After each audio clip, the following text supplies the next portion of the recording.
There's something about an old English church which warms my heart. I don't know. It just, as soon as I see one, yeah, it just warms my heart. As done since a child. I like to visit old English churches. And of course, as a Catholic, although they're not old churches, I love to go to Mass. But that's another story.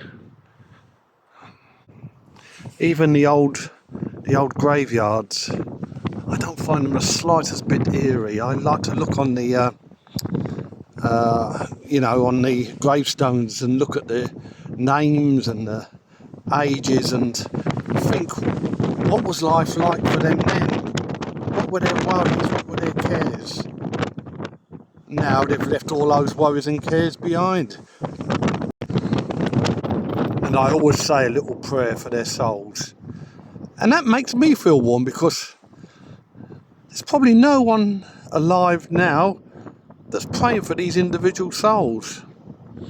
So I feel God has given me a purpose for turning up in cemeteries and churches like this. There's something about the English countryside which also warms my heart. I can't put it into words. You know, if someone asks me, what's it like to be English? Just the same as someone asked me, what's it like to be Catholic? I just couldn't do a 101, a 4-minute. We'd have to have a lengthy conversation, maybe get to know each other, maybe have over a coffee or a pint of beer or two, and discuss it. Even then, it would only skim the edges. Visiting like cemeteries, it reminds you life is so short, so precious. Each of us has got such a short time on this planet, in our countries, such a short time.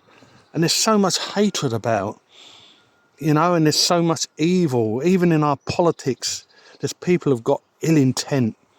They want to break down and destroy. But we as individuals, yes, we must stand up for that. Of course we must, and do our best. But never to look at an individual and just hate them for who they are. That, of course, we soon learn as adults, doesn't mean giving someone everything they want. Just like we love our children. If we give them everything that they want, we just spoil them and they become bad adults. But I'm alive, and I'm grateful to God for being alive. And I thank him for the simple things in life, like an old English church. God bless.